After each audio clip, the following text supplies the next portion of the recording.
This is a picture of the attic portion of my garage. This used to be filled with shelves full of parts, and since the plane is moving along pretty good now, the construction, I don't need these shelves anymore, so they're starting to be dismantled and taken apart, and we're getting ready to put the wings up there, the completed wings, to get them out of the way. And So this is the first time the plane has seen the light of day, or the light of evening in this case, because we're still trying to keep it a bit of a secret that we're building this in the garage. And I've got the plane out and I'm holding on to it. The wind is strong, and so it needs to be held down. And Andrew and Rudy are in the garage trying to get the wings up into the attic. this is a picture of the wings now tucked up in the attic portion of the garage. I was really concerned because it was a real tight fit and I'd have no place to put these wings to keep them out of the way and safe while I'm working on the rest of the plane. But it worked out with a little bit of shenagling. We got everything to fit up there, so that went quite well. And this next series of pictures is just the installation of the plastic tips on the vertical fin and rudder, careful measurements and riveting everything in place with brackets and that. Fairly time consuming, but it went fairly well. Just to make accurate measurements and everything, so it looks pretty good when you're done. And here I am beginning to put the bubble doors together for the plane. So these next few pictures are just of the doors, the bubble door construction, and just go through a few of these pictures and you can have a look at how the doors get put together. And you can sort of see in this picture here the curvature of the door. They add an extra about 4 or 5 inches of elbow room inside the plane, which is a real luxury when you're inside the plane to have. I think the cabin width is 47 inches wide, and most planes are only 39 to 40 inches wide, so it gives you quite a bit of elbow room in this plane, which is good for me because I'm kind of a big guy. Here's a picture of the windshield installed, and now what we're looking at is the doors themselves of the plane. The doors actually have to be fit in place on the frame of the fuselage and then riveted together so that the door sort of molds while you're riveting it together. It molds to the frame of the fuselage, and then that way you get a nice seal around the door and with the plane. Less likely to get air leaks around the door, basically. That was something that a few people mentioned to me, to do it that way, and it seemed to work out pretty good. And this is just a couple of pictures of the electronic servos for the trim tab on the elevator. Kind of neat, so you can raise the plane into a climb or a descend or straight and level flight just using a little switch to adjust the trim with these electronic servo motors.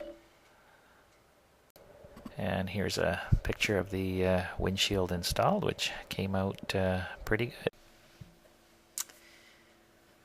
So now I'm testing out the doors, which have been now installed on the plane. So I'm testing out Andrew's workmanship and alignment, and everything's working perfectly. And these are gull wing doors, so they open from bottom to top. This is an extra little safety catch for the gull wing doors. When the doors are closed, this little catch is an additional catch to keep the door closed. I guess if you accidentally open the door, you'd have to also open this little catch as well. One of the things I've noticed over the years with people flying with me is everybody seems to be really worried about the door opening up while they're in the plane and it's flying. It's never happened, but people seem to be really worried about that. Passengers do. And in the Tri-Pacer that I flew for many years, even if you tried to open the door, you wouldn't be able to because the air pressure would keep the door closed. You could open it a few inches, but that would be about it. Okay, this next few pictures are the my workbench that I used to build the wings and the fuselage on. This is actually the box that the plane came in. I used the lumber from that box to make this workbench. It's actually 14 feet by 4 feet long, and it's multi-level, but I no longer need it. So this is another phase of the construction, and this workbench is completely coming apart and is being dismantled, and just a little bit of a milestone. I thought it was worthy of noting.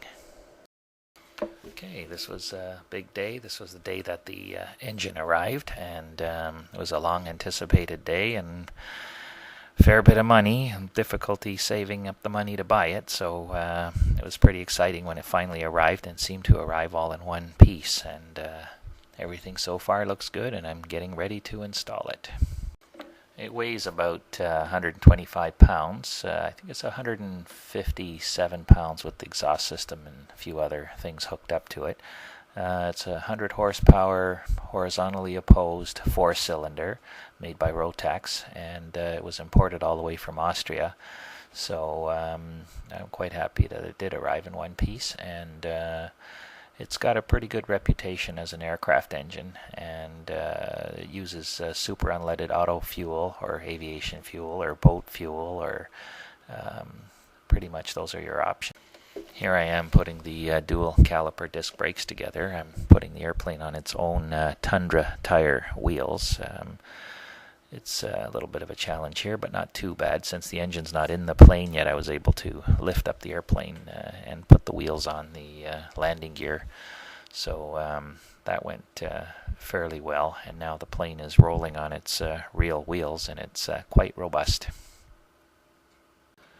So now that I'm getting ready to install the engine, according to the manual, this is about another 100 hours of labor to put the engine in, and of course there's a few things that can only be finished off while the airplane is at the airport, like installing the wings on the plane and that kind of thing. Well, hopefully we'll have the airplane finished by this summer, 2012, and hopefully by the time you see video number 5, the airplane will be flying. I've got to do my 25 hours solo in the airplane before I can take any passengers, so don't line up too fast for your first ride. Or if you want to go with me on the test flight, I don't know if that would be fun for you. Okay, bye.